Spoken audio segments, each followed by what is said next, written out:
All right, folks, good afternoon. It's a Sunday, and we thank you for joining us on Journalist Hangout. I'm Citizen Jones Hussein. Today on the program, APC completes National Convention, looks forward to strong primaries, including the presidential.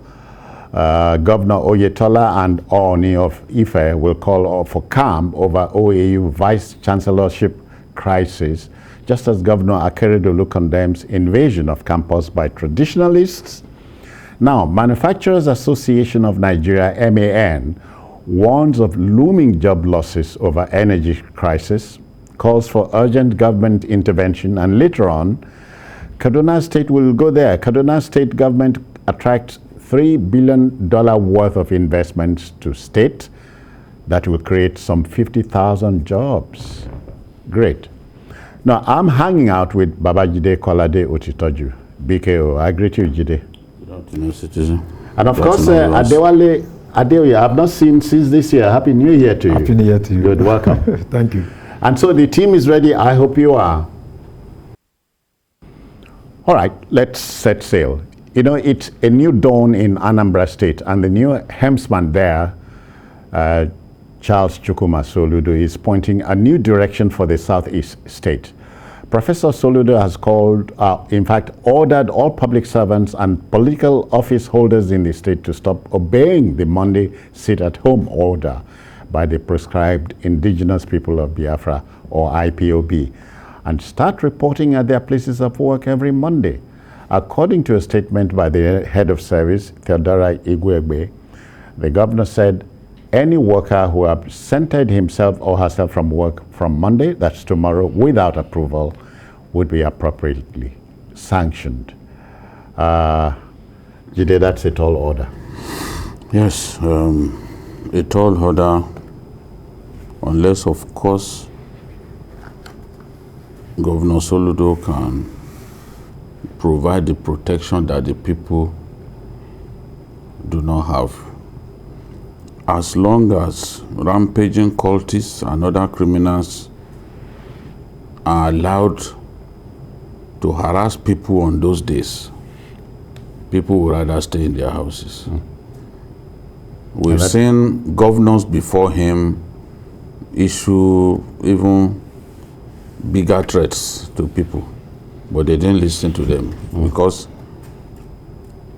no governor, no matter how important and powerful they think they are, because governors have become the real gods of men in our country. No governor can provide a life or can replace a life taken away. So the people right now, their most valuable possession is their lives. Yeah. So they are going to guide their lives jealously because that's their most valuable possessions.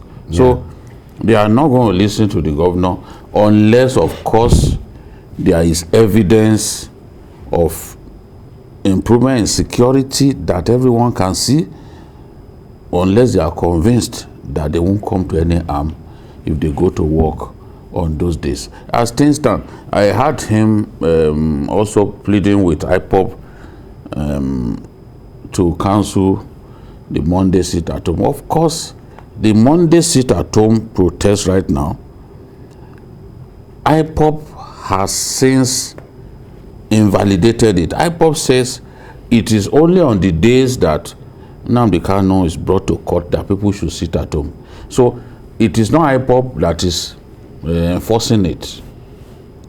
Even the governor... From the look of things. Even the governor, that is the reality. I just returned from that place.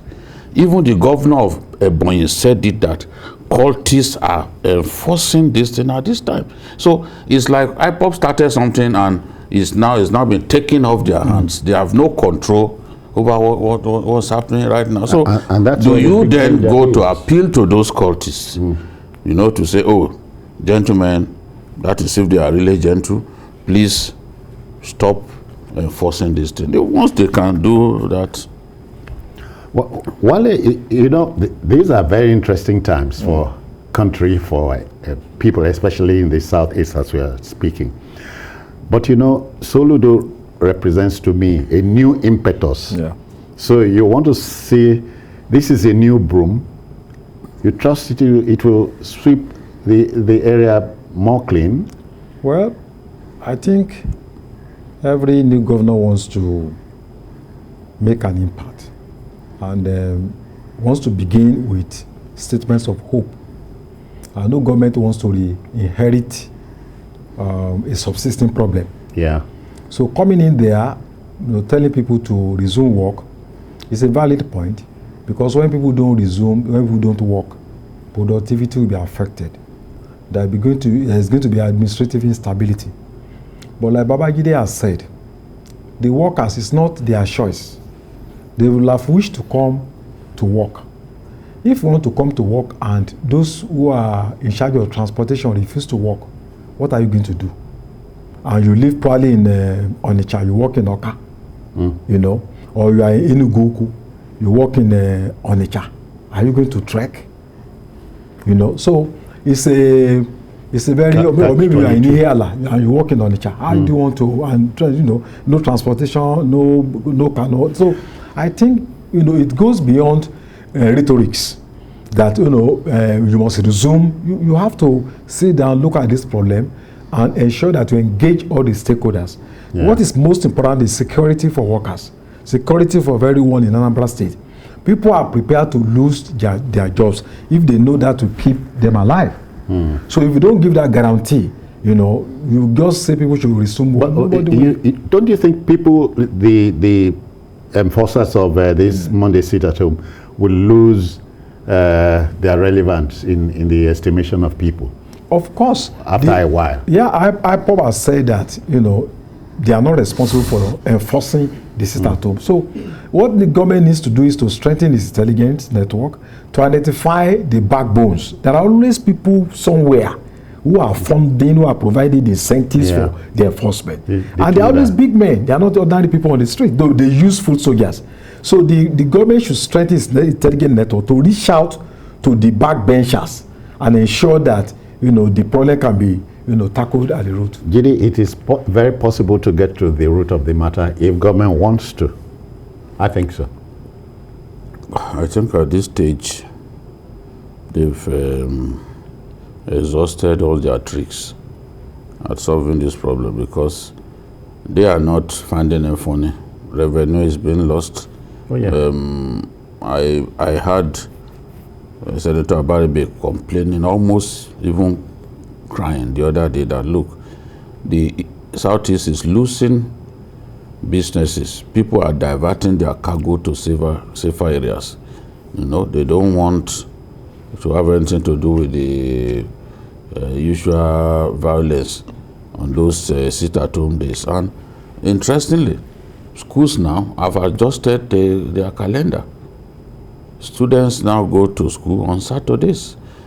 Some banks open on Saturdays. Many businesses have moved to Asaba because Asaba is safe. I've seen some markets. And besides, it's another state. Yes, but it's so close to. It's like a spitting distance from Onitsha, the head bridge. Yeah. You know, you could even trek. You know, and if you chose to go by the waterways, it's also extremely close. But there is a difference. Such sit-at-home, such civil disobedience doesn't happen in Asaba, and businesses are doing well in Asaba. So land, even the cost of land has gone up exponentially over there. So they must find a way to solve the problem. All right. Governor Soludo, we wish you from this hangout Godspeed in dealing with that headache. Okay, you know, to our next story, you know, the irony of our country, my country, your country, is that what could have been the bedrock of our industrial development, the Ajaokuta iron and steel complex in Kogi, is wasting away. To change the narrative and breathe a new life into the moribund project, Chairman of the Senate Committee on Aviation and Senator representing Kogi West, Smart Adeoye, has asked the federal government to hand over the complex to the Kogi state government. if it cannot revive it, that is. Now, the senator who lamented inability of the federal government to complete the project said the abandoned Ajaokuta steel complex has the potential of providing employment for more than 50,000 Nigerians if resuscitated. Wale, that's again a tall order, well, if not a taller one. I think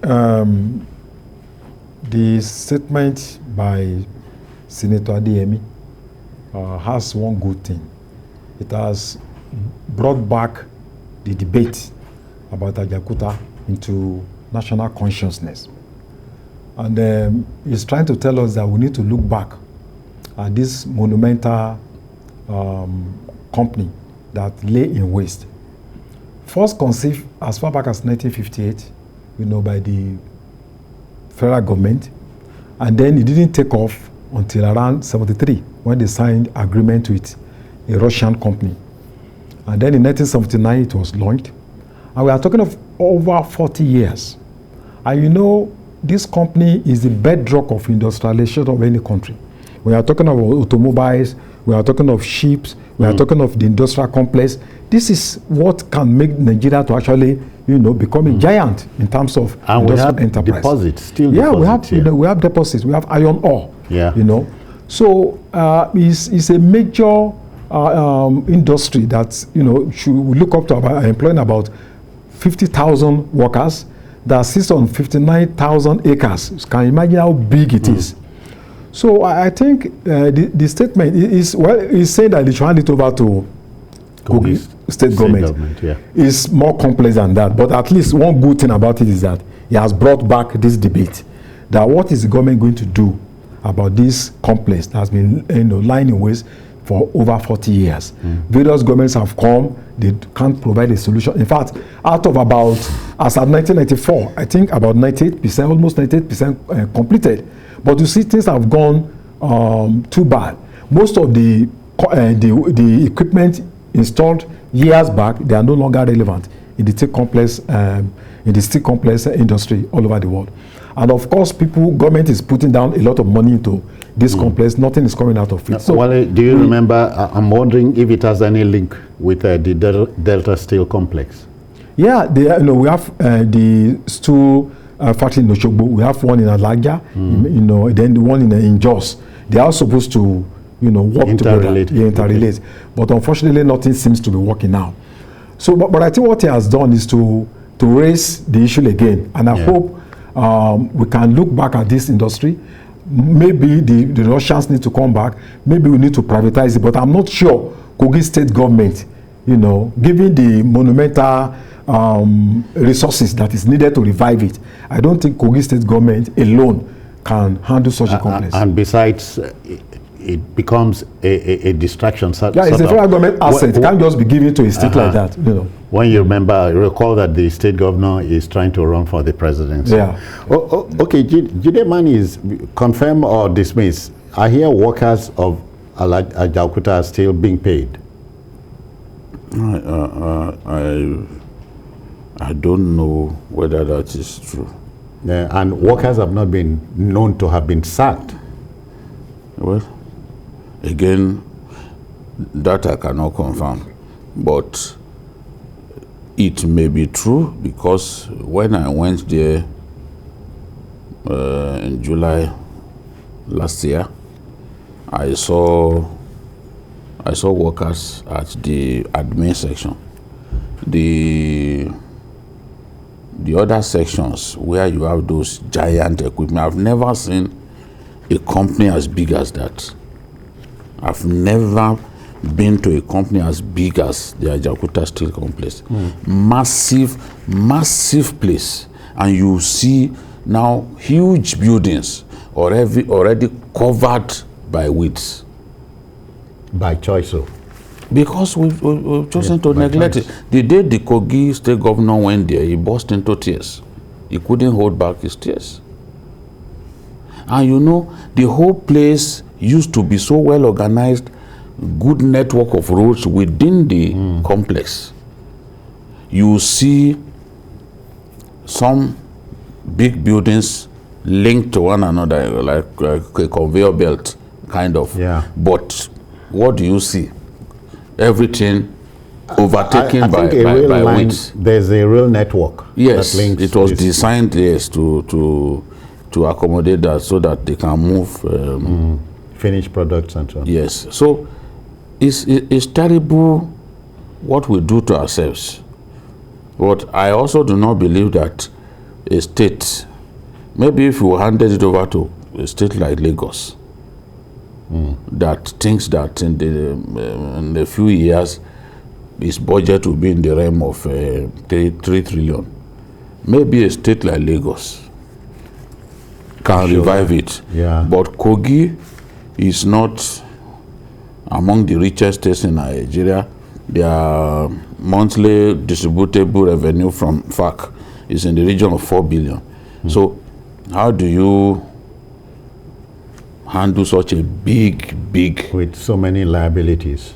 Of course, the staff quarters by the side of the road as you are heading, as you are getting into Ajaokuta, you see what used to be their staff quarters, you know, story buildings already in a state of complete decay, just like what you have in the complex itself. So I suspect that some people are still being paid, because in that admin area I saw people going in and out. You know, if you were to just look at the admin area, you will come to the conclusion that all is well. Yeah. But when you now move around and you see tall buildings overtaken by grass, you ask yourself, why did we let this happen? It's such a massive shame. Begs the question of how did we get into this mess? We've just got to, maybe also because it has pleased God to bless us with far too many mineral resources than we need.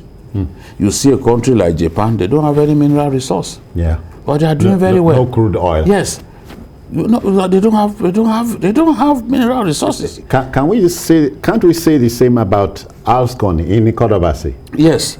The day I went to Okpobo, you know, when you are in Okpobo, you are in front of the river. You will be looking at the Okpobo town. Yes, you will be looking at the Alscon complex. Yeah. Before our eyes, the aluminum smelter company just folded up. So many things happened because we had access to cheap funds from petrol. If we didn't have this petrol, if we were not blessed with it, Nigeria would have been making money from other sources, because we would know that we had no choice. But everyone abandoned agriculture. We abandoned other means of revenue generation because we felt that, look, this money coming from oil was constant, was steady. Was it not with revenue from agriculture that Awolowo built those housing estates? That's it. You know, the Cocoa House, the what's it called, the stadium, Liberty, and even connected. We also constructed rail tracks to link this industrial. Yes. What about the old WMBS, WNTV? Yes, I'm saying that, look, the man came up with some really forward-thinking initiatives. Yeah. That from the cash crops,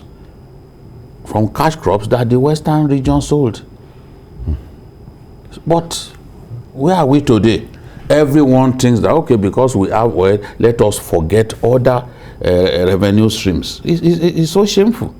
Well, speaking to Nigeria, my country, Nigeria, we can do more than we're trying to do. We can do more than we're trying to do. Okay, to our next story, you know, the demystification of the dreaded Sambisa forest in the northeast may be upon us. Troops of Operation Hadinkai have overrun and captured the stronghold of the Islamic State's West Africa province, ISWAP, terrorists at Ukuba Camp Zairo in Sambisa Forest. Now, in a statement in Abuja, the Director of Defense Media Operations, Major General Bernard Onyuko, said the troops also seized weapons from the terrorists in a special operations codenamed Operation Desert Sanity. About 50,801 Boko Haramers and ISWAP terrorists and their families have so far surrendered to the troops between September 2021 and now that we're speaking. Now, Theater Commander of Operation Hadinkai, Major General Christopher Musa, said the surrendered terrorists comprised 11,349 fighters, 15,289 women, and 24,163 children. Meanwhile, terrorist stranglehold in Kaduna State is still of great concern to everybody. Some terrorists, numbering about 200, invaded the Kaduna International Airport located in Igabi local government area of the state and took over the runway. Now, they killed one security official of the Nigerian Airspace Management Agency, NAMA, and prevented a plane from taking off. Wale, this is saying the terrorists have upped the ante. Yeah. Well, let's take the first story, the surrender of, yeah. I think there are so many things that are coming to my mind. In the first instance, it shows that we are making progress, you know, storming Sambisa Forest, you know, and then going to their, taking the war into their base, and then you know, dismantling them, and then you know, getting a good number of them arrested. I think we are making a lot of progress, so we are moving forward, even though we may not be moving as fast as expected. But something also worries me. I look at the figure. We are talking of 50,000 fighters. I'm alarmed. You know, I'm wondering what will be the total number of these fighters, because 50,000 is the the total number of a fighting army of some countries. Oh yeah, oh yeah. So if we have 50,000 men, who have decided to surrender, how many more are still there that are yet to surrender? So I'm worried about this figure. I'm alarmed that we have this kind of fighting people, who want to, continue with the kind of ideology that we have been battling with over the years. So it gives me a lot of concern. What happened in Kaduna? Let me say that I'm a regular traveler, using Nigerian airports. I'm shocked, but I'm not surprised, because each time I travel, go to the airport, maybe in Maiduguri or Kaduna, when I want to enter the plane, I look around. I don't have any impression that there is good security. If you look at the bush, everything is just the perimeter area. You know that. Yeah. I always keep wondering that I hope something will not happen. Honestly, because if there is real security, you will feel it. Unless maybe there are some big men coming, then you see some. But in terms of giving adequate protection to our airports, I think this has shown clearly that the airports are not, they are vulnerable. They are vulnerable. Yeah, porous, anybody can just come into the, I was expecting that, because in military that's what they call listening post. It's mounted when enemies are coming from afar. You see them, and then you take precautions from some 3 kilometers, 4 kilometers away. But look at Kaduna Airport. Even the location is not far from, military institutions. Just a few kilometers away from the airport, and then, so daring to enter the runway. I'm worried. I'm really worried. Well, the figures, he has talked about the figures, but mine is rehabilitation and so on. And most of the people surrendering are not active fighters. A lot of them are women, children. We've seen their pictures. In any case, the people who constitute the bigger threat to our soldiers are the ISWAP guys. The people who had been surrendering are the Shekau boys, members of the Shekau faction of Boko Haram.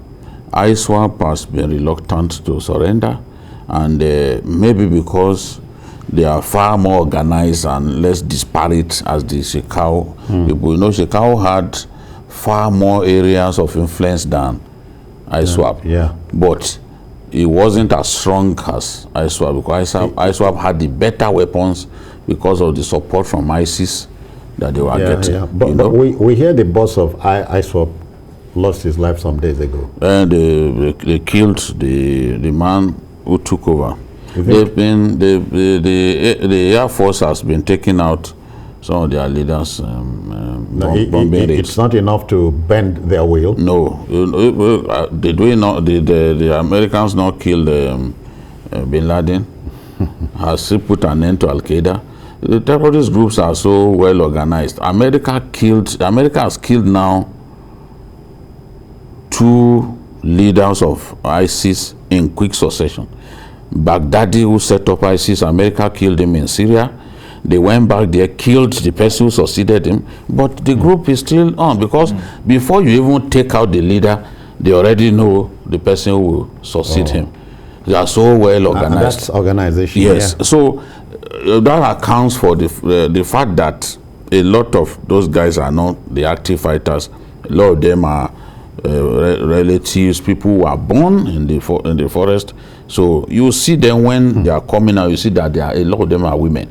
So, and my worry is that a good number of them just didn't want to join ISIS, ISWAP, because Al-Banawi went to organize a meeting and said, let us now come together since Shekau was dead. But some of them would not want to join because they knew that if they were commanders under Shekau, at ISWAP they will be ordinary fighters. So then the animosity between them made a lot of them to surrender rather than going to join ISWAP, you know. So what about the Banawi faction? Al-Banawi is dead. Al-Banawi died when one of the guys who took over from Shekau went to his camp to fight him. 2 fighters there, so he died from his injuries, you know. So he's dead now. Now, they're talking about the airport. The airport, that was not the first time that the security of that airport would be breached. Kaduna Airport, once it's 9 o'clock in the evening, 9 a.m., inbound flights will stop coming. That airport has the potential to make even more money, but because of security, it is located in and surrounded by forests and all that. The back of the airport is dense forest inhabited by these bandits. Remember the students of Federal Institute of Forestry, Afaka, who were kidnapped. Their school is located very close to the airport. Forest, yeah. These bandits had in the past even attacked the staff quarters of the airport. And staff don't remain at the airport. Once it's 5 o'clock, everyone has left.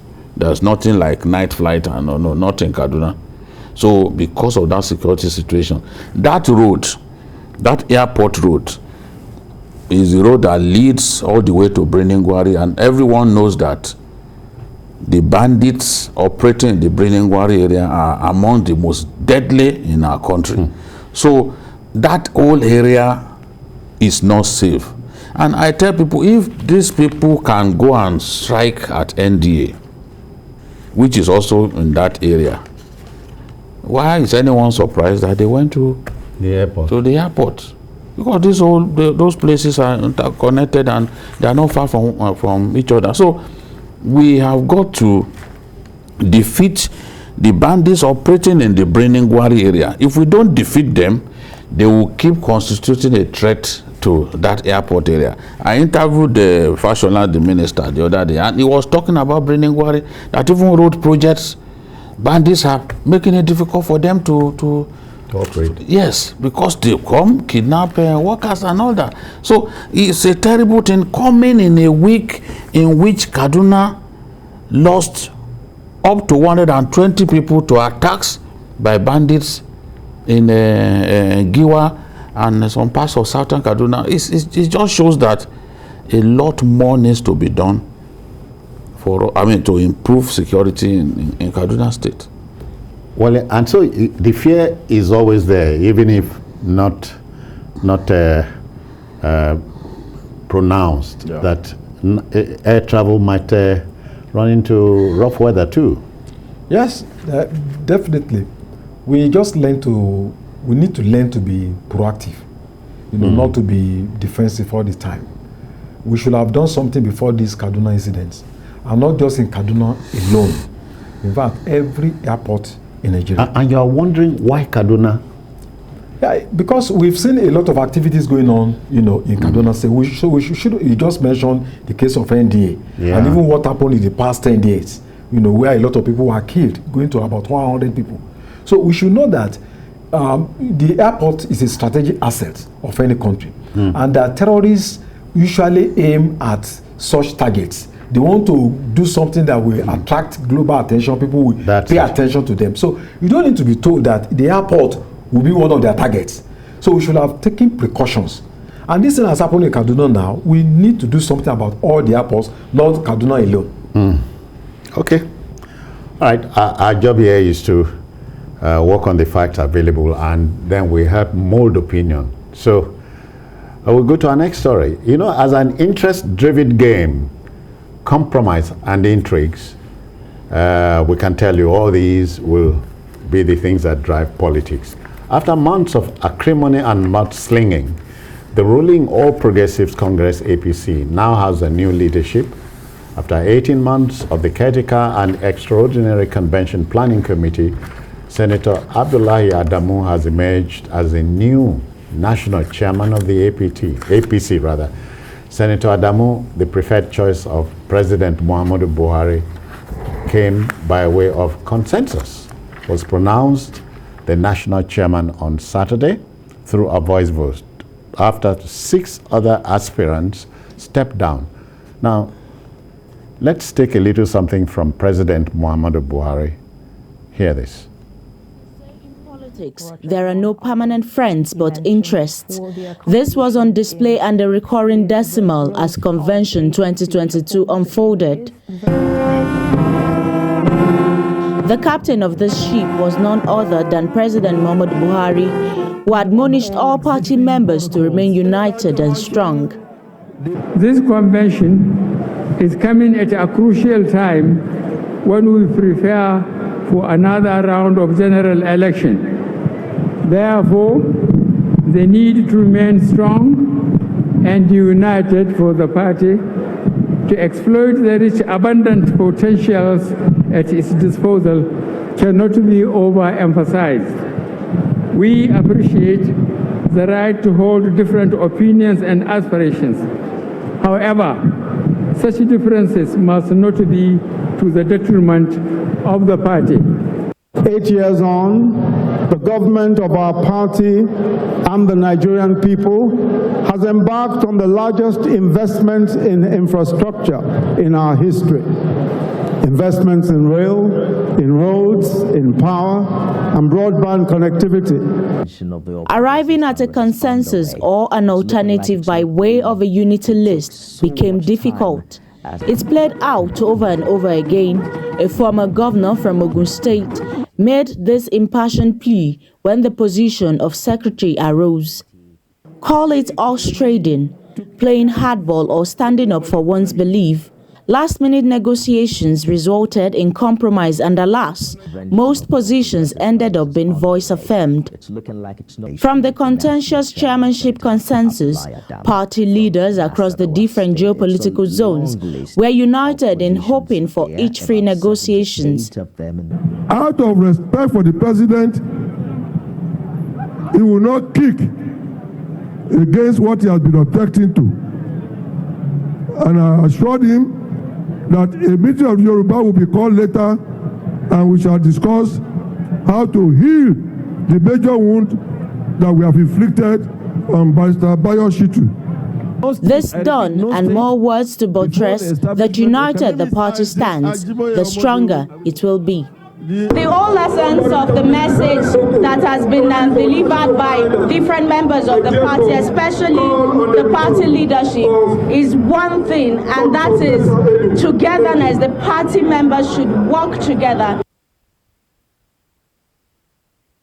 All right, that's what panned out at the National Convention venue, Eagle Square in Abuja.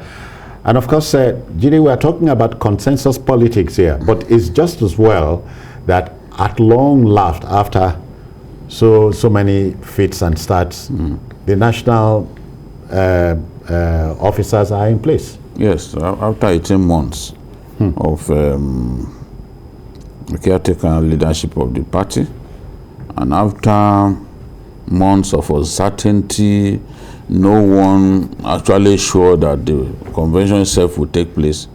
We now have the convention has taken place, and we have a new set of leaders to pilot the affairs and hopefully lead the party to the 2023 election, as the ruling party. So definitely no one will expect that to be easy. Where you, citizen, you campaigned for many months, you spent money, you fancy your chances of winning, and then you are told to step down for maybe the candidate of the president or the candidate of some governors.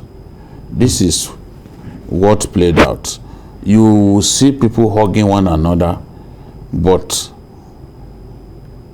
in the inner recesses of their hearts, they feel very bitter. Their poles apart. That look, this opportunity should have been mine. Yes. There is no doubt that if this thing was subjected to an election, Adamu could not have won. Adamu was not one of the people with the most popular aspirants. In fact, he's one of the most late to get into the race. Because originally what they told him to do was go and resolve quarrels in different states. That was the mandate that the Malabuni-led Caretaker committee gave him. And then suddenly he too became an aspirant for the job of national chairman. But today he's a national chairman because he was the one the president wanted and the president insisted on. So this is the way it is. But people will argue is consensus really democracy.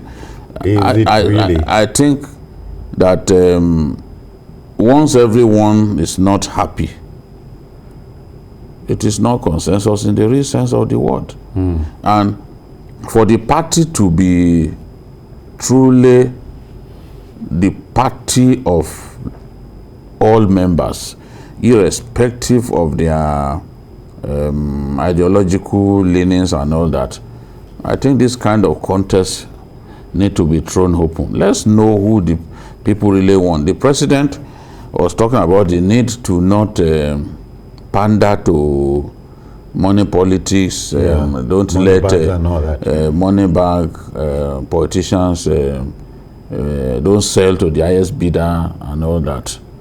But the way our politics is too money centered. The most dangerous of all now is this idea of buying people's conscience on election day. They call it see and buy. You just give people 5,000 naira. You tell them to go and vote. Thugs will have been positioned where they can peep over the cubicles and know who indeed you voted for, because you are not going to take their money and then think you can go and exercise your own. So this is the thing. Money has taken over our politics. What we saw at the Eagle Square, it's not really different to what happened during the PDP convention. The PDP convention, the positions were taken by governors. Governors determined each and everybody that got what by way of political, ESCO positions. And they determined the outcome. In this case too, once the president made his choice known for chairman, he didn't care who's about other positions. Once he made his position clear that look, the chairman, I want the chairman, and the governors conceded to him, the governors were allowed to then choose the other positions. So you and I, who are not governors, for example, no matter what ambitions we had, if we were not nominated by a governor, you can't get anything. In what you said earlier on about consensus, Margaret Thatcher said a consensus means the lack of leadership, heading everybody in one direction. Yes, and it doesn't significantly. Consensus does not mean unanimity. Yes. Does not mean unanimity. Yeah. So an election outcomes should in fact be products of unanimity. But what we are seeing with the consensus amongst people standing there are people grumbling. Some of them managed to voice their frustration, you know. But there are others who just kept quiet, knowing that, look, the power people have taken over. Just accept it like that. So, yeah, but there's a lady that refused to step down. Yes. And that is, see, others, like the chairman, for example, before now, Makura said he will not step down for anybody. It had even been suggested to him before now, you know, and he said, look, I will not step. I'm saying that there were many people. That's the woman who said she will not, you know, there are many people who just listen to the leaders. Especially those people who contest, who contest for the chairmanship, you know. So this is the thing. I think the people should be allowed to choose their leaders. Now, governors should not, because they are powerful, now be handpicking people. You know, imagine zoning positions to governors. You say, okay, you are the one to bring so-so. You are the one to bring so-so. Is that democracy? It's anything but democracy. But mine is, for a party that had over 200 cases pending in courts, to have gotten to this stage, it tells you politicians are more like magicians. And the chairman now and Omishori, the secretary, are former PDP folks. Yeah. I think the convention speaks a lot about the content and form of Nigerian politics. We have the good aspect. There was no violence. Yeah. You know, little skirmishes. And there was no fundamental break that some people were expecting will happen to the APC. Oh, yeah. That after the convention, you know, the party will break into two. That didn't happen. And I think there was a kind of horse trading that eventually the president was able to assert himself. He was able to assert himself at the end of the day. And I think there are various tendencies in the APC. We have the ACN, we have the PDP, we have CPC. So it appears... One leg of APGA. Yes, APGA. AMPP. It appears the CPC is still having upper hand. Yeah. You know. And I think there are three... Adamu, the Senator Adamu is a CPC. He was in PDP. No, PDP. He was in PDP, then later, you know, he came over to APC. Okay. So I think there are three major hurdles that every party needs to pass through when you are talking about this coming election. The first hurdle is the convention. So I think the APC has successfully passed, you know, crossed that hurdle. The next one is the presidential election, primaries. That's the next hurdle now. After that, we are talking about the election proper. Yeah. And the new chairman is saying that they have increased the membership from 11 million to 41 million. So what we are going to see is that the party may go on to make a major impact in the presidential election. But I have a major concern whether the real people that the parties are supposed to represent, the pains, the electorate, the pangs, the anguish of Nigerians, whether these problems, whether the leadership has been thrown up by this convention will be able to address these problems. Yeah. If you look at this, the secretary and the national chairman, virtually from the same, you know, from PDP, you know. So what are we really talking about? We are talking about change is coming. Then when there is convention and you can't see inclusion of people casting their votes to choose their leaders, then what are we talking about when we're talking about democracy? Because like Babajide said, consensus does not necessarily mean that we have all agreed to push a candidate forward. I think people to a large extent respected the president. Say, okay, it's moral authority. Let us go, just go. But deep down, there is, under the calmness of the sea, there is a lot of turbulence that you may not be able to see with shallow water. Yes. Deep. So, I'm really concerned about the future of the people of Nigerians. Beyond the convention. Look at the fuel crisis. Look at job loss and what is the program? What is the new program? Nigeria, what is the new program that transformation program that will address all these problems beyond people just taking and positions? Is it possible to start retooling? Yeah. How do we? What is the new agenda? What is the new program that we can transform our country? Okay, then we'll turn things now to Ayo Ozugbaku. He's been a man at Eagle Square. Ayo, good afternoon to you. Good afternoon, James. Yeah. I'm back. Okay. Back from the Eagle Square. Yeah. So let's hear the story.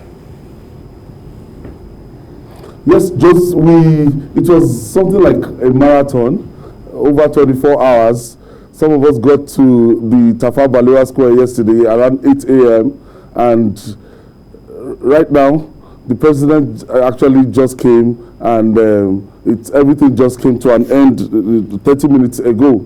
But the bottom line is that the All Progressive Congress, they were able to show that, look, against what the doomsdayer predicted, they were able to have their convention however they had it.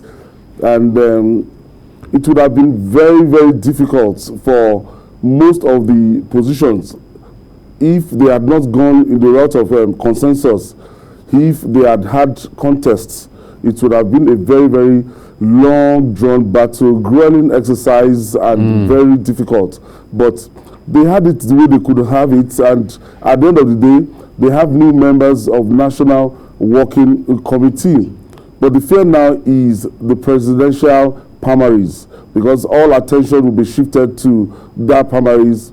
Now, Senator Abdullahi has emerged as the national chairman, and Iyola Omishore, former deputy governor of Osun State, is now the general secretary. So what we are looking at here is that thing went across the board, and a lot of people will tell you that, it was dominated by former PDP members.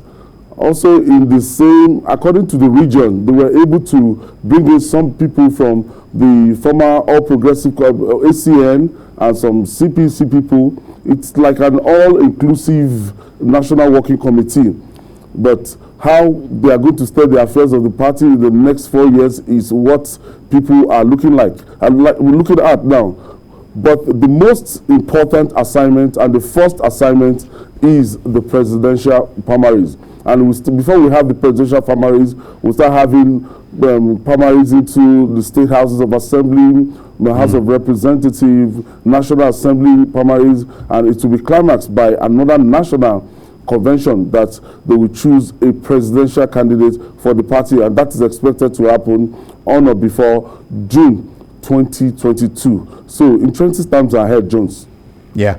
I hear that a politician is a dealer in hope. So the politician believes whether or whether all will be well. Very optimistic. Yeah. So where do we go from here? Yes, the next task is like try to settle down and consolidate. Don't forget that before they went for this convention, state chapters, they still have problems in state chapters of the All Progressive Congress. It's like sweeping things under the carpet if you just come out with National Working Committee members and you don't make a frank attempt, a deliberate attempt in resolving the crisis within state chapters. I can't start mentioning states one by one now. But if the All Progressive Congress, if they should go into the general election with this, I can tell you that a lot of litigations are ongoing. A lot of them are in court. The state chapters, if they attempt what they attempted in 2019, and it cost them in 2019, they lost states like Zamfara, lost states like River State, lost Adamawa State, and so other states. So it's hard to put the house in order now. Reconciliation, and reconciliation to make sure that the house is in order. When you look at before this convention, people were counting like over 10 states. APC, they have 22 governors, but they are saying that they have crisis within over 10 states, within the 22 states they claim to be in the hold of All Progressive Congress. And this is quite worrisome, Jones. Yeah. Wale? Well, Ayo, what do you think is likely to, what impressions are we having from this convention now that we have the chairman from the north? Is it likely that the party may, have the presidential candidate coming from the south? Does this convention give us that impression? Just what I saw yesterday, very, very unique. Because before yesterday, I knew that, look, those that have been hiding, that they actually have ambition, they want to contest. By the time we get to the Eagle Square, you start seeing their imprints. Yesterday, I saw billboard, I saw posters of the CBN governor, that's Governor Akeredolu, littered all over the place. I saw posters of people that serving ministers, that's Obo Victor, Mr. Akpabio, the Niger Delta minister. I saw the one of the Minister of Transport, Rotimi Chibike Amechi, despite the fact that they're still in office, but a lot of them, they brought their posters, they brought their campaign billboard, littered all over the place. So it shows you that, look, it might be tilting towards the southern part of the country. Rochas Okorocha is also in place. I think before now, the All Progressive Congress, with what they've done in their constitution of the composition of the National Working Committee now, when you want to look at it very well, you will see that, look, if Abdullahi is from the North Central and they've taken the reverse role, most likely, I'm not saying it's sacrosanct, most likely the All Progressive Congress will be looking toward the southern part of the country to produce a presidential candidate with the posters, with the billboard that I saw and everything. I just had few people from the north that I saw their posters and billboard. So it's going to be a contest for the southerners. Oh, okay. So we expect fireworks ahead, right? Yes, definitely. Interesting times ahead, Jones. Okay, Ayo, from here, we cannot but thank you very kindly and expect... thank you, and go and get a rest. Yes. Go and remove the sleep in your eyes. Go and sleep. All right, then. Go and sleep. Don't rock Abuja, just go and sleep. And send the bills to us. Okay. That's Ayo Ozugbaku, a man in Abuja. Okay. A consensus means that everyone agrees to say collectively what no one individual agreed, So bending everybody, panel beating everybody into one particular route. It was the best thing they could do.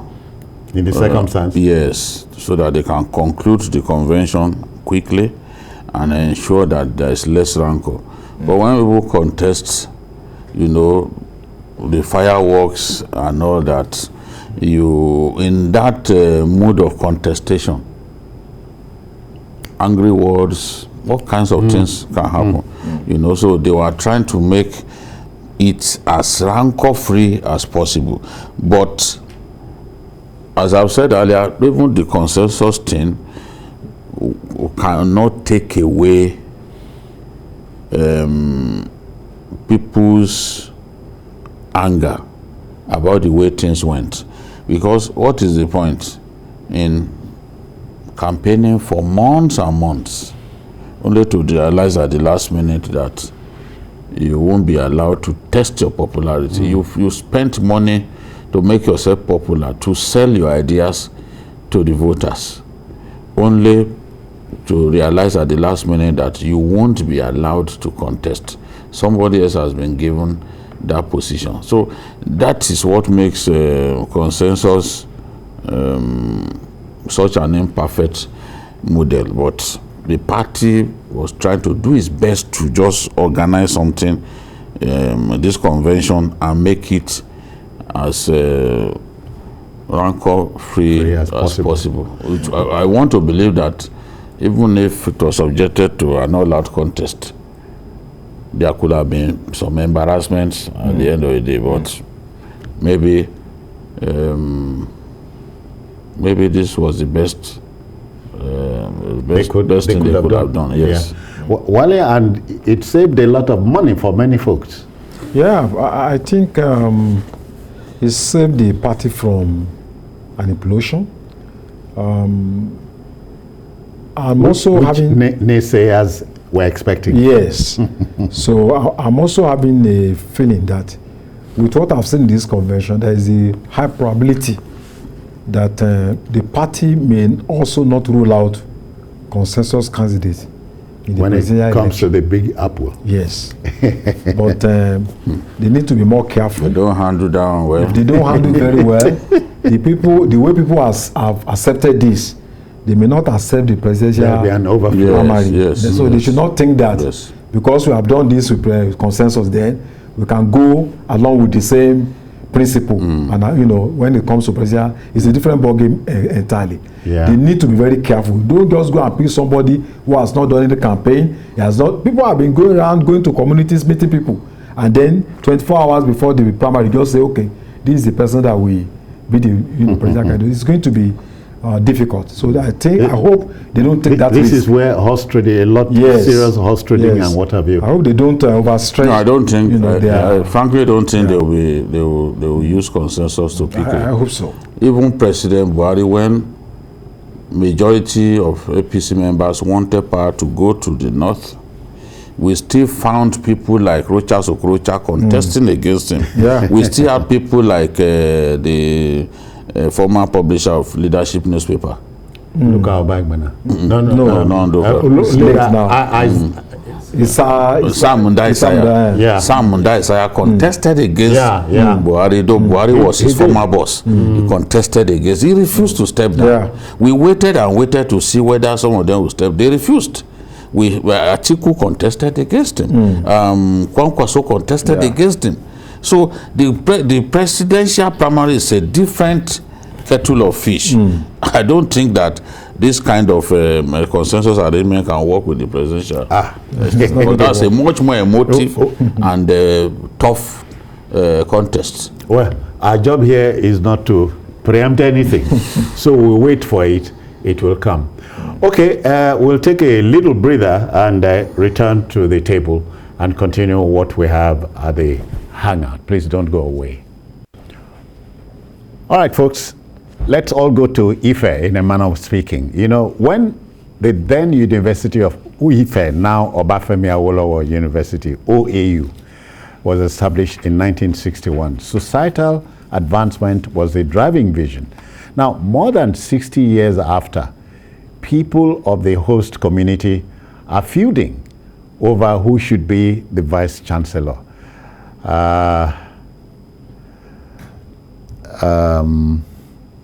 We'll go now to Ife, just so we appreciate what's happening, and ask ourselves, could this have been avoided?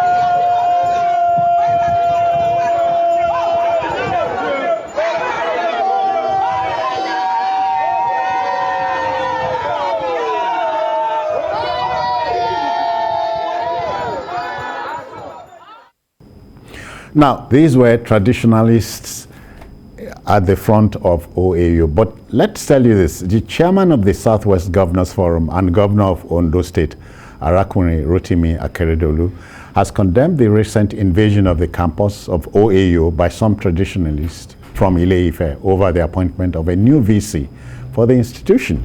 Now, the governor, an alumnus of the institution, described the action by the traditionalists as absurd and unfortunate. Meanwhile, Governor Boyega Oyetola of Osun and the Ooni of Ife, Oba Adeoye Ogunwusi, have appealed to citizens of Ile-Ife who are protesting against the emergence of Professor Adebayo Bamiyire as the new VC of OAU to give peace a chance and stop the protest. Jide, do you understand anything here? I understand the disgrace that the show of shame. I understand it perfectly. The people of Ile-Ife or Ile-Ife did not build that university. They do not fund the university. It is a federal university. Therefore, they have no locus to insist that their own son must become the VC. What they did was barbaric, was ridiculous and shameful. And we must ensure that this kind of thing does not happen again. Because VC positions are not traditional titles. Yeah. Whereby you could say, okay, this ruling house, it is your turn to produce the next traditional ruler. No. If care is not taken, a time will come when people will start saying, look, HODs and deans of faculties must come from our hometown. I mean, while we were growing up, our VCs were not necessarily from the host community. Yeah. That's not how it's designed. It's not designed to be like that. And it wasn't as if even the person who eventually became the VC is from Osun State. See? Is from Osun State. The person who the Ife son who entered the race, I had came 9th in the standings. Yes, in this examination that was conducted for them, he came 9th. So to please traditionalists, do you now bring somebody, for example, who came last to become number 1? Should merit no longer have a place in institutions of higher learning? I hope they are not telling me that traditional institutions will have no room for merit and all that. You mean even within? We are talking about the university. No, I understand. You know, even amongst them, there is seniority, there is cadre, there is hierarchy, ranking. There is ranking. You have to move up to get to somewhere, and kingmakers reserve the right to pick who becomes traditional ruler and drop those that they deem not good enough. So if the assessors felt the Ife son was not good enough and he came 9th, according to what I heard, there's no reason in the world to impose him over people who did much better than him. The university system was not designed to be like that. The videos that I saw were extremely shameful, ridiculous, and barbaric. Well, it begs the question of whether the dancers you are seeing now are don't have drummers somewhere. If you understand what I mean. Yeah, I get your point, because there was a statement by Association of Traditional Worshippers that is well known, that disown them, that they are not their members, they are not known to them. So which gives the impression that these people may have been organized by a group of people with a parochial interest. University is, from the Latin word, universus. University means global knowledge, global affairs. The person that built that university, Awolowo and his team, Awolowo is from Ogun State. He didn't choose Kene or Keneremo or to put the university. He decided to put it at Ile-Ife. And Ile-Ife is a city of civilization dating back to 9th century. And I think having that university and Amadu Bello didn't take ABU to Sokoto. That's it. To Rabba. So, that having that university on your land is enough compensation that even if you have 10 VCs cannot, compensate for even having that university bearing your name, Ife. That is a kind of legacy that is global. That you can't even quantify in material terms. That should be enough to say University of Ife, that name is a brand for that town.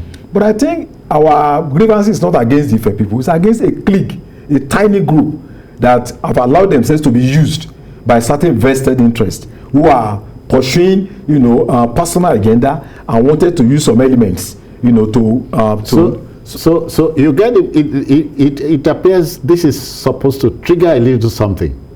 Yeah, because let's get it. This is not the first time. 5 years ago, when Professor Omonle wanted to leave, there was these grievances that even led to the polarization of ASU. A faction came out of ASU. The non-academic staff took positions against Salami that was supposed to replace Omonle.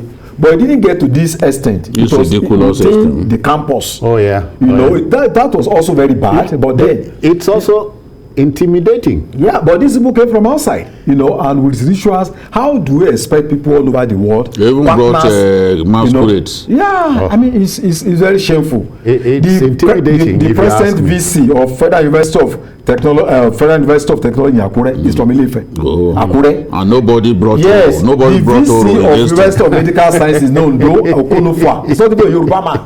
You handed over recently. All right, Wale, Alwan Hassan is calling in from Abuja. Alwan, I greet you. Alwan, are you there? Yeah, I'm here. Can you hear me? Yeah, welcome. Let's go. Good afternoon, citizens. Yeah, we greet you. Wale and Babajide. Thank you. Thank you. I'm taking you a little bit back, citizens. I want to speak on the convention. You see, there should have been a structure in the party because we are a government. Usually in this context, when you ask someone to come into consensus and agree to disengage or step down for another person, that is the most preferable person to either the party or the president. What you do usually is to call him and give him an appointment in the government. We have more than 6,000 appointments that were supposed to have from board appointments to other places. When PDP was in government, this is what they do. You will just tell him, calm down, this is who we want in the party, but all of you that have contested, come, give a list, and appoint them in the board. That's what it's supposed to be. But you can't just tell someone, well, of course, this time around we saw them paying people monies they buy from with. But that one too is good, but it is not enough. Yeah. People like Al-Makura and others that contested for the chairmanship spent a lot of money in the last 2 years. Their billboards are everywhere in the state, not even in FCT. How can you pay that? Yeah. So sometimes Alwan, we agree here at this rendezvous that a true leader is not a seeker for consensus. He is a molder of consensus. So we agree with you. But that's our politics. Thank you. That's our politics. We'll keep watching and waiting. Yeah, of course it is. Of course it is. But there should be some amendments around it, and we should also try and build a structure of patronage. Yeah. Every party in government has a structure of patronage. A lot of people have toiled and suffered for this party since 2014. Are you telling me?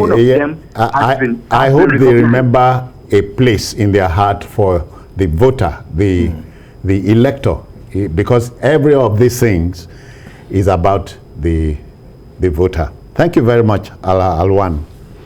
Okay, Jide, Ife, so we're saying moving forward, we are saying there are nicer ways, more conventional ways of doing things. Yes, and what they have done is, I'm ashamed. I'm ashamed as a Yoruba man, I'm ashamed. Because I've seen someone appoint, even for a state university, I've seen someone appoint a VC from outside of the state. Of course. A state university. All those states did that. So, now in this case, it's even a federal university. You didn't build it. You do not finance it. You do not know how the salaries of the staff get paid. We cannot get to this point. Maybe people like Adamu Beki, all the way from the north, going to Uniben to be VC. Yeah. All the way from the north. So what's going on? We just can't continue like this. One time, VC of Calabar, University of Calabar was a certain Yoruba man. Yeah. You know. Even here, Unilag here, we had Igbo VC and Ninjoku. Yeah. You know? Orishe Jolomi, Thomas. Yeah. So what was going on? I think that in future, if people come out in this way, the law enforcement agents should do their job. Yeah. What if students were in session at that time? Yeah. Don't you think they could have been confronted? That's it. And if they confronted them, won't it lead to bloodletting? Oh yeah. Yeah. Come on. So I think more than anything else, it was intimidating, if you ask me. Okay, to our next story. You know, and for the newcomer, this is Journalist Hangout, the biggest rendezvous for gentlemen of the Fourth Estate. You know, unemployment, which stands at about 35% in our country, continues to be a big challenge, and the situation may be about to get worse. The Manufacturers Association of Nigeria, MAN, has urged the federal and state governments to help businesses cope with the country's erratic power supply and rising diesel prices. According to the chairman of the Kwara and Kogi state branches, Bioku Rahman, there's an urgent need to save players and investors from the looming unemployment and mass closure of companies due to rising costs of diesel and poor power supply. Wale, we've been there before. Yeah. So the thing is back again. I think it's embarrassing, to say the least, because at the time it was COVID-19 and we are all saying, okay, because of COVID-19. But things are getting worse every day. Importers who are looking for about $400,000 cannot get not even $2,000 to import their, materials. And in terms of raw materials, in terms of spare parts, we are dependent on imported goods. We do manufacture. We are not a well-known manufacturing environment. Yeah. So it's how we are going to get out of this. Already we are having problem. Inflation, is getting to the rooftop, and the fact is that there's no way we can continue with this. That people will not lose their jobs. When you look at the cost of diesel, it's also going to affect the quality of production. People will no longer put their best. And you are going to end up producing substandard goods because people want to cut corner in order to meet up with cost of production. Yeah. So the quantity, the quality will be affected.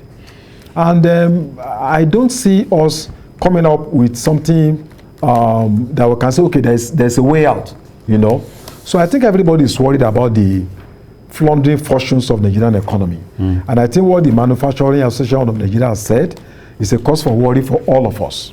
Yeah. Yeah. Jide, there are three major things to do now if we are to get out of this quagmire. One is electricity, 2 is more electricity, 3 is much more electricity. You know, I know that one huge employer of labor will be the textile industries. Because of electricity, over 400 of them are down in our country. Yes. You know, textile companies, their warehouses have now been turned over to churches. Oh, yes. You know, churches have simply reaped from the misfortune of these big textile companies. You know, textile companies used to have communities of their own. Yeah. When you go to Kaduna, you see Kakuri and Makira. I hear Kaduna has a motley crowd of yes, they had yes. Even Oshomole was a product of them. Okay, yeah. You know, we worked with Arewa Textile back in those days. We had the UNTL, we had Kaduna Textile KTL, you know, which at a point was now bought by some Indians, and then we had Arewa Textile. Oshomole was a member of the ESCO. You know, later became vice chairman of the NLC, and then became president of the NLC, you know, in the late 80s then. So, it is not man alone that is feeling the pinch.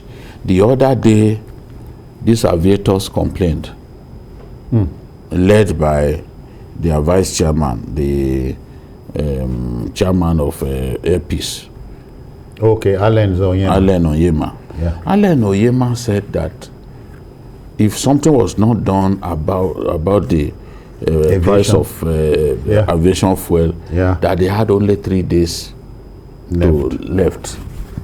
And he painted a gory picture, a situation in which you feel, I mean, you put 7,000 liters of aviation fuel in an airplane going to Kano. And that particular cost of operation, fuel alone accounted for 70% of the costs of running the airline that day. Of course, we know that a lot of the things that even the wages of pilots and denominated in dollars, the spares dollars, the C check that they do dollars, and is a very expensive sector.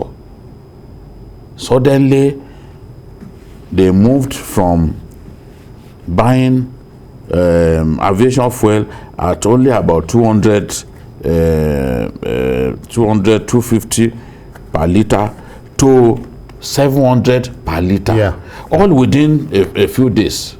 So they were worried, and they said, look, give us the license to bring this product in by ourselves, because they felt that there were some fat cats at NNPC who are making life unbearable for them. I know for a fact that flour mills stopped depending on public electricity supply for a long time. But whether flour mills, given the fact that diesel prices have now gone beyond 600 naira per liter, can continue the way to not depend on because that was their own decision in response to erratic power supply. But this has gone beyond what anybody can deal with. We are yet to recover from COVID-19 induced stress in the economy. Now we are facing this big problem of this big energy crisis.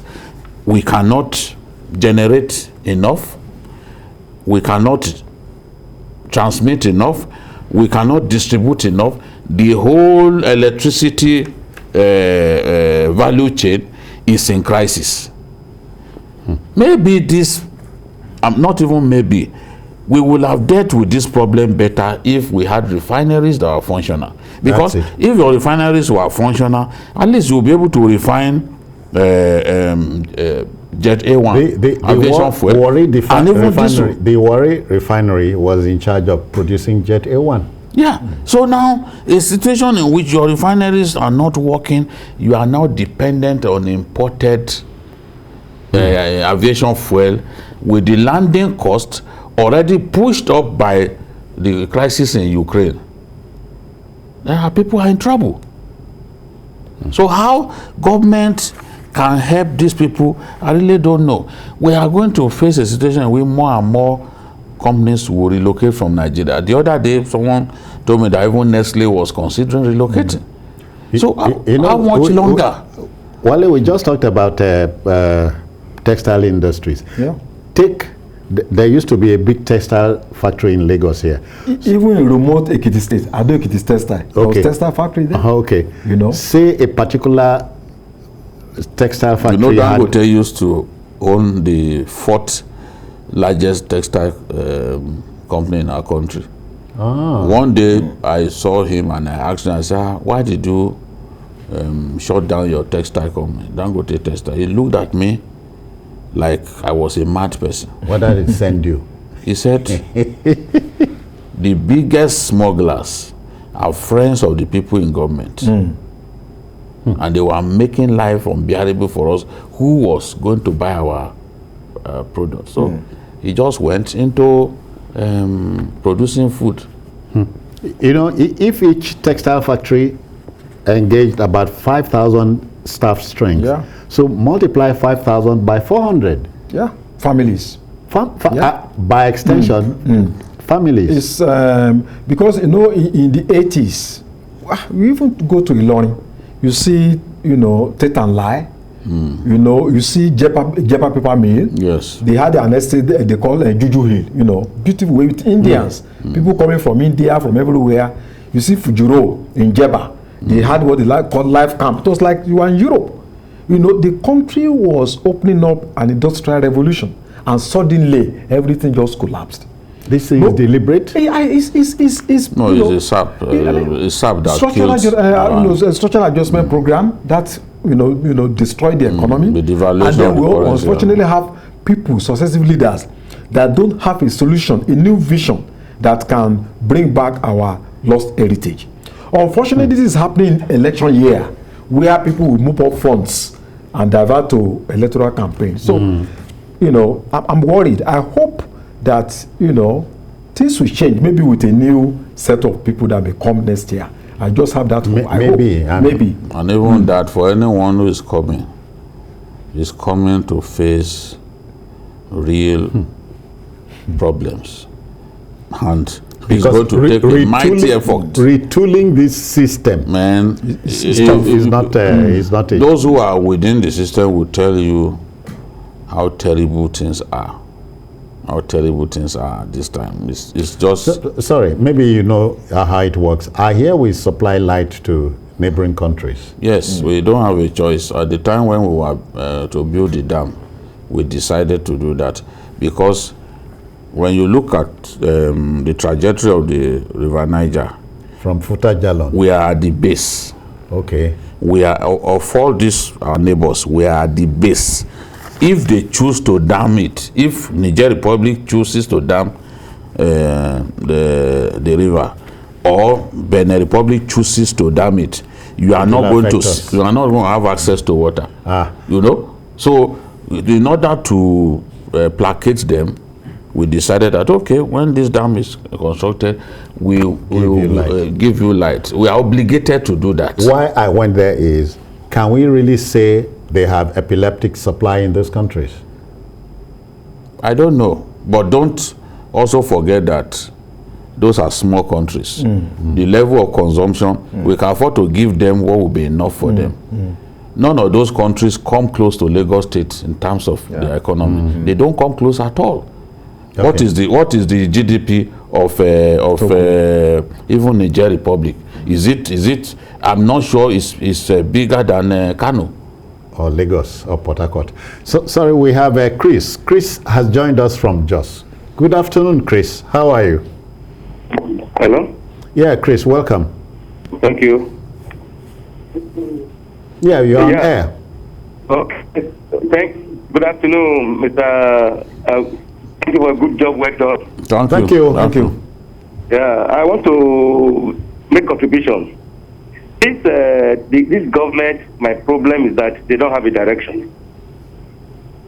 The cost of fuel now, the cost of electricity, housing is now 64 naira for 30-something naira. The electricity now is 60-something naira for individuals. These are 800 naira. How can we lead a country like this, for God's sake? Now you go to party politics, you say people who have campaigned, they should step down. If Buhari was shut out, will have become the president of this country?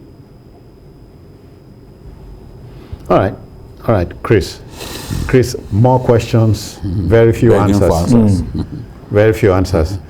So we don't have a choice. You must give electricity to those people. And okay, I don't think the quantum of electricity they consume is something that will really give us so much problem. And more countries are even opting for renewable energy. Because yes, renewable energy will help you deal with electricity supply for small areas. For a place like TVC, for example, you can use renewable energy for 24 hours, you won't need it. That was what we just set up at Obudu, for example. They have renewable energy and people have been trained. Universities in Nigeria now, they have renewable energy. Government decided to put solar infrastructure in all of those places, solar panels and all. And students have been trained to manage it by themselves.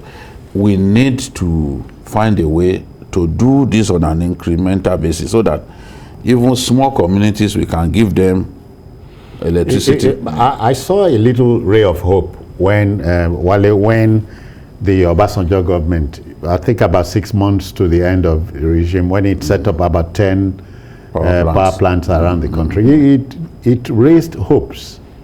There have been many interventions that will give you hope. You see a lot of media hype and all sort of things, but at the end of the day, in terms of practical results, we are not seeing anything. Because renewable energy he is talking about, Lagos State Secretariat Alausa is generating actually Lagos will have been able to, if they had been able to deregulate the market. The first government here, wanted to, bring people back. Had a running battle. The government was frustrated by the then federal government. So now the same initiative years back is now what we are going back. While electricity was on the exclusive list. There's nothing they could have done. Once you generate, we are talking about public interest. Once you generate above 50 megawatts, you must feed it to the national grid.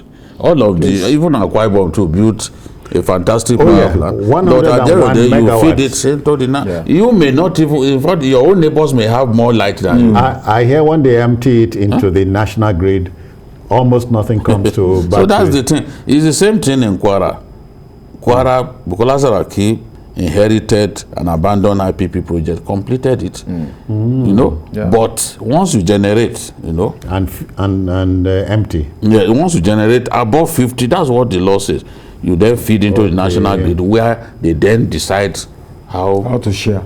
So, well, again, government, you are father to so many children. You know how to distribute what we have. Please, we need power and more power. All right, for Kaduna State, let's go back to Kaduna, but on a happy note. The job of developing the state amid escalating insecurity is a daunting task. The reforms by the Governor Nasir El-Rufai administration in the state are attracting local and foreign investors. Some outcomes of these is that the state has attracted $3 billion worth of investments to the state and created about 50,000 jobs. We'll share the detail with you in this story by TVC News, Lupa Asom. Please take a viewing. The investment-friendly environment being created by the Kaduna government is backed by its laws geared towards enhancing the ease of doing business in the state. This is yielding positive results and has led to a significant influx of local and foreign investors and businesses springing up. The government believes private sector partnership must take the lead in its economic development and job creation strategy. 2 industrial parks have been established to fast-track industrialization and attract businesses in priority sectors such as agriculture, mining, and ICT. Various reforms have been initiated since the inception of this administration in 2015.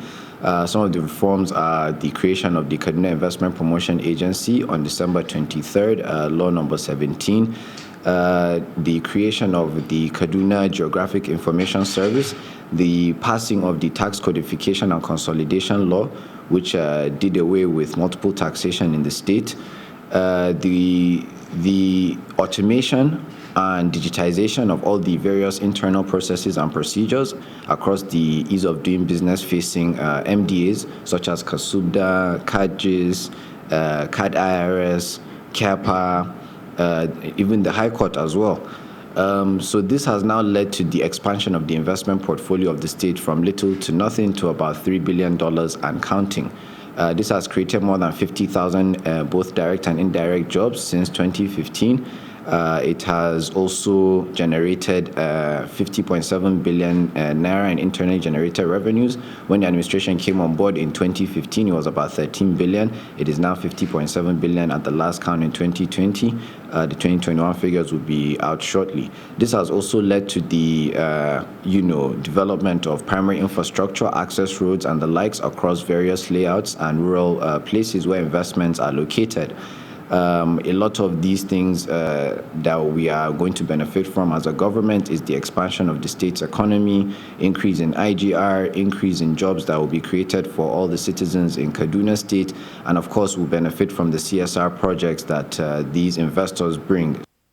Singaporean agro-business firm Olam has invested more than $150 million into a hatchery project in the state. It is one of the largest in sub-Saharan Africa. And the African Industrial Group has also invested at least $600 million in a steel plant and iron mining complex in Kujeni. That's in Kagarko local government area of the state. That's not all. There's also a tomato juice farm, a tomato processing plant in Kangimi community. Danish dairy giant Allah is similarly into partnership with the Kaduna government. It's a project that seeks to transform livestock production from a culture into a business, promote prosperity and development, and remove a source of insecurity and conflicts. The OPC fertilizer plant and the Dangote-Peugeot vehicle assembly plant are also worthy of mention. So from the start of the operations within this year, we envisage to employ 100 to 120 staff of various cadres. And then apart from that, those are the directly employed staff by our company.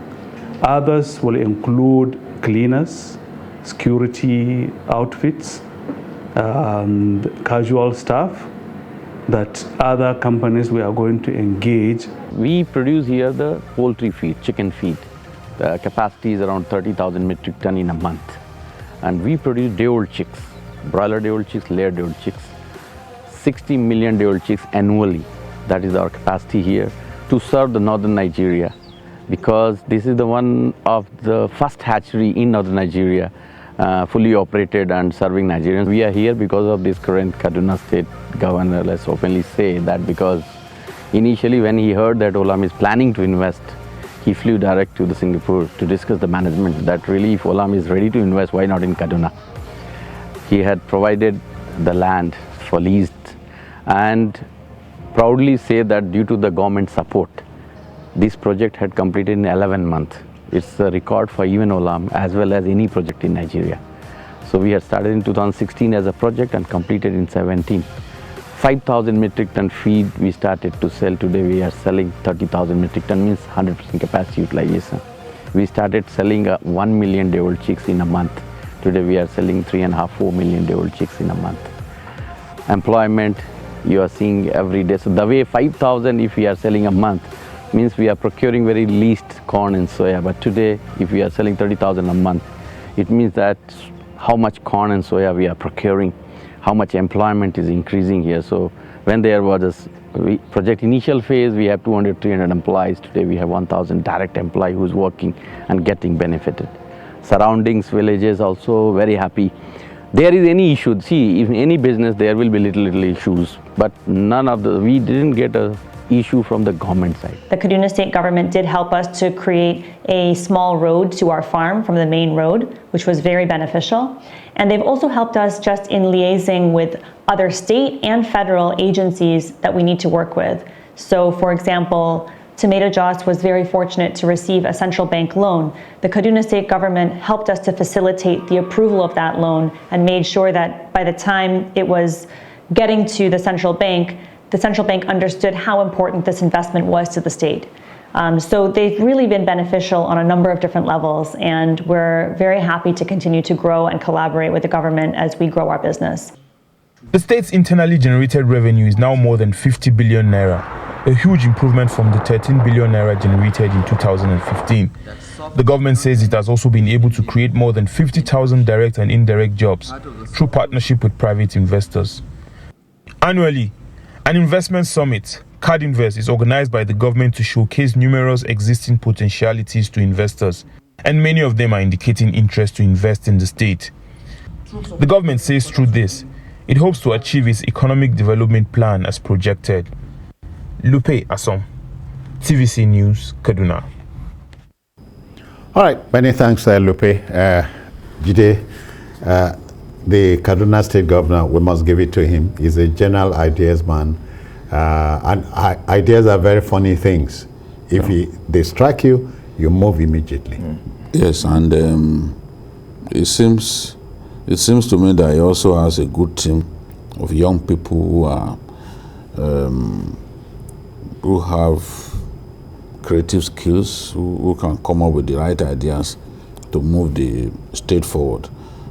If you have a boss who is inventive, on your own you begin to think of what you can bring to the table. It triggers something in you. Yes, your own creative juice will start flowing because you know that you have a boss who is happy to take your ideas on board. So Kaduna seems to be in a good place with Malam, and one can only hope that Kaduna defeats insecurity because the potential is huge. Great, very huge. I just told you while we saw that report, travel through Benue State, and you realize this country is rich in food, in food, but galvanizing the richness is the wahala. When we look at the sky, what we see is always different from each other. Somebody with a vision, even in the dark, can be exceptionally creative. Kaduna is full of, bad stories, killings and all that. But when you look at this other side, I think we need to give credit to El-Rufai. And look at his choice of, the areas of investment. Tomatoes, that's an essential commodity. Every home, poor, rich, armed, and defenseless people alike, you eat tomato in a day. No how. Then investing in milk. I mean, there's no home, and we are talking about 100 million euro, in Kaduna. Then we are talking about iron ore, worth about $600 million, which is the bedrock of industrial takeoff that when we just discuss about what is happening in Ajaokuta. Well, these things are not on paper, because what you usually see is that people will advertise, but they are on the ground. So I think we should give it to him. It's impressive, and I think he's bringing back the lost heritage of Kaduna, which used to be one of the most industrialized city in the entire north. So I think we should give it to him. Little wonder Kaduna is the capital of the old northern region. Old northern region.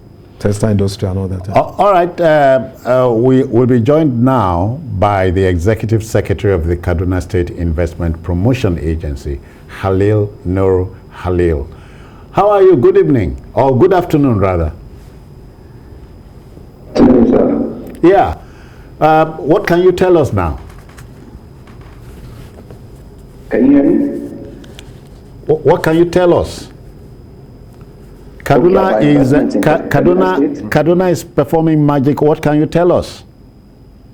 Well, all credit is due to the visionary leadership by His Excellency Governor Nasir Ahmed El-Rufai. He has provided a meritocratic environment for young people like myself to thrive, to bring in new ideas and so on. We've had a state development plan 2021-2025 where we're transforming the state's economy to a knowledge-based economy. So we're moving not just with industrialization, but we're trying to see how we can leverage the digital economy and move Kaduna State not just into the regional or African continent, but also integrate into the global value chain. So, I think we're doing a great job. We need to just sustain these reforms going forward in the next few years, and we're very confident that we'll be able to achieve our investment drive and strategy going forward. Now, let's ask you about the partnership with Dangote, in respect of the moribund Pojo Assembly. Yeah. What does the state hope to achieve by this kind of partnership? Okay, so, bringing in the likes of Dangote, Pojo Automobile Nigeria, we couldn't wait for the whole liquidation of the original PAN. We sat together with the French ambassador and Peugeot itself in France. We tried to look at all the deficit of vehicles in the north, So by the time we commission this plant, the president will come down in May to commission it. It will be the largest assembly plant in Nigeria. We hope that this will at least service not just the northern region, but we will also be planning to leverage the dry port and be able to export regionally and across Africa as well. So at least that's what we hope to achieve, and also to create jobs and increase our IGR in the state. Is it located at the site of the old Pojo Automobile Nigeria? It's at what we call, is right across what we call the Green Agro-Allied Industrial Zone, Abuja Kaduna Highway Expressway. Okay. Yeah, let's talk about employment. 50,000. You think you can do more? Absolutely. By the time we start to work on the startup bill and we start to actually drive the technology sector, it will more than double. You look at the likes of the African Natural Resource and Mines Limited investment, that's going to create about 10,000 jobs alone. So if we continue to double down on bringing in investors into the solid mineral sector, other labor-intensive sectors such as maybe business process outsourcing, so that's call centers, try and kickstart the CTG sector, that's the cotton, textile, garment sector, I think we'll be looking at least 100,000 plus jobs in the next few years, definitely. Are the locals happy with what your governor is doing in this state? Absolutely. I think, every single community will always push back when these investors come in at first.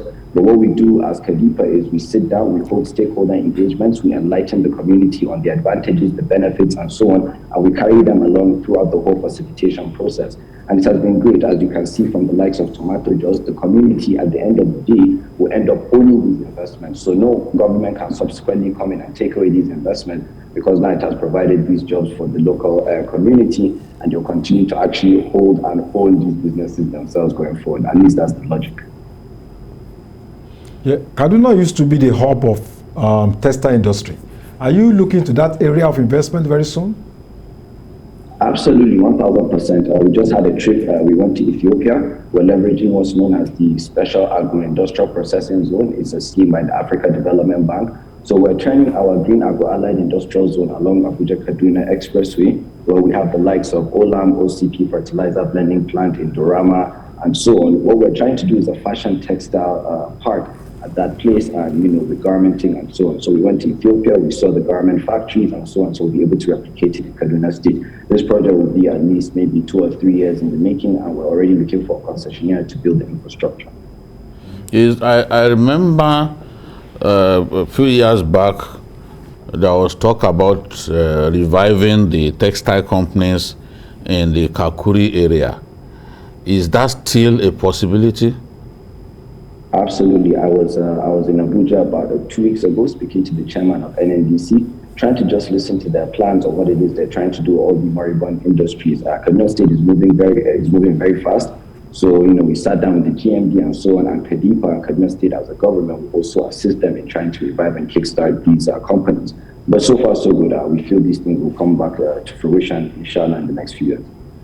To what extent has the yearly card invest helped to incubate some of the ideas that we are now seeing being brought to fruition?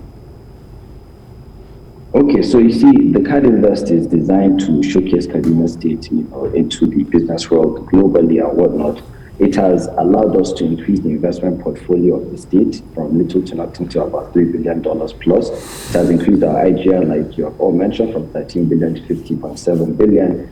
It has increased a lot of jobs. That is the place where we sit down and actually explore innovative policy regimes, so private sector, the public sector, financiers, entrepreneurs sit down, come together and see how we can actually design policies to drive and provide an enabling business environment for all these companies and existing and potential companies coming to Kaduna State. I think it has been a lot of success for us. We're going to host the 7th one. This will be the final one for this administration in September, inshallah. And we feel we're going to do even a lot more to showcase what we've done in the past 7 years. Khalil, at a time not too long ago, both Lagos and Kebbi State had a joint venture, and they produced a rice brand. Is Card Invest thinking of aligning with any state in the nearest future? A lot of states. You see, we are probably number one, if not. I was trying to be humble, but we're number one in this investment promotion game in Nigeria. A lot of states come to us to learn and see what we're doing in terms of innovation and what we're doing in bringing investors in Kaduna State. We're working at the moment with the likes of Nasara Investment Promotion Agency, NACIDA, driven by a very good friend, Ibrahim Abdullahi. They're going to come down to Kaduna State and see what kind of partnership that we can explore. And of course, even Edo State and other various states that we have. We've done what's known as a Northwest Investment Area Agreement that Kadipa has pushed. We're looking at the entire Northwest region to see how we can push back on this narrative of insecurity and promote the region as a whole to drive investment into this region and see, what can happen in the future to provide these jobs and curb insecurity in the region. Now, let's talk just briefly about security and what your government is doing to ensure that it is outlived by these initiatives that is come up with. Security and power supply, they are very important to the growth and development of businesses. What is the Kaduna State government doing in the area of maybe alternative energy sources for the area where these industries are localized?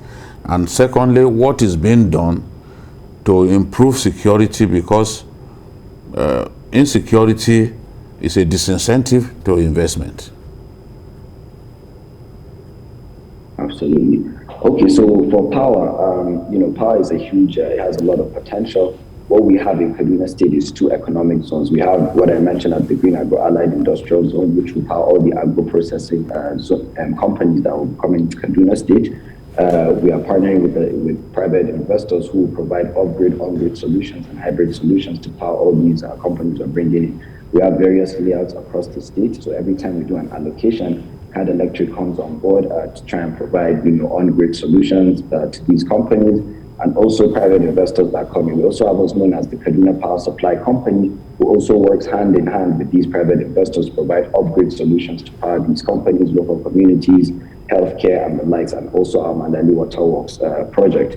What we're going to be doing going forward is every time we bring in an investor, they have to sit down at the table. We bring in all the other private investors that want to provide power to them to do so that they can have clients and so on. With insecurity, I think you all agree with me that the investment drive is part and parcel of the insecurity, is part and parcel of solving the insecurity situation in Kaduna State. So what that means is, you would not have insecurity if there's economic activity going on in all these various locations. It is because of the lack of economic activity that is bringing about these insecurity issues that we have in the state. So we feel like we're going to continue to do these investment drives, and hopefully within the next few years, the security issue going on in Kaduna State will be a thing of the past, inshallah. Khalil, we must stop here, but we thank you for your time and wish you very, very well. Thank you, sir. Thank you very much. Thanks for having me. Okay, Khalil is the Executive Secretary of the Kaduna State Investment Promotion Agency. And I think it's happy news. Yes. If only states around the country can copy that.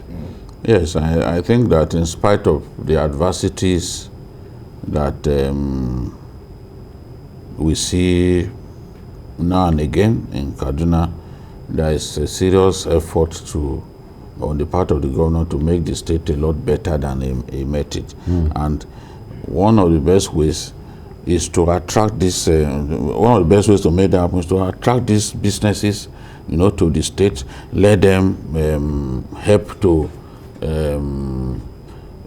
reduce the rate of unemployment in the state, keep people busy. That way, the state will be able to generate a lot more revenue that can then be used to solve some of the pressing problems of infrastructure facing the state. Yeah. I'm happy to see these efforts being made and to even see investors coming into our country in spite of the negative stories out there about our country. People are prepared to come here because they are sure that they will have return on investment. So Malam has done well, and we can only wish him Godspeed. Yeah. Well, so if you have a captain of the ship who is forward-looking, has a lot of creative inventiveness, that's a boon for a particular environment. Quite great. I think I'm quite impressed, what he's doing. And the issue also is that economic intervention is also a way of dealing with insecurity. Because resolving insecurity problems is not just about military hardwares. When people have jobs, 50,000 people working at their homes, provided with all the basics that they need, people will be less multiply 50,000 by 2. So I think it's quite impressive. And I think it's a challenge to other state governors. It's something they really need to copy from. All right, we must pack it all in today at this point, but not before thanking Babajide Kolade-Otitoju. Thank you. It's Mother's Day. Yes. So a happy Mother's Day. Yeah. And you people are lucky. You have mothers. Kudos to all those wonderful mothers out there. It's a big sacrifice. It is. It's a big sacrifice. Well, some of us are motherless. Well, there's no one without a mother, at least at one point. Okay. So we'll give credit to our mothers. All right. And so on behalf of the Backroom Boys, we say thank you for watching. There's another program, extended version on Sunday next week. But join us tomorrow for the 5 p.m. regular edition.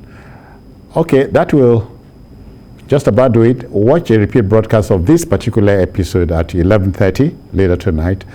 And to remind you, we are on YouTube at youtube.com/TVC News Nigeria. I'm Citizen Jones. Bye-bye now. Take care.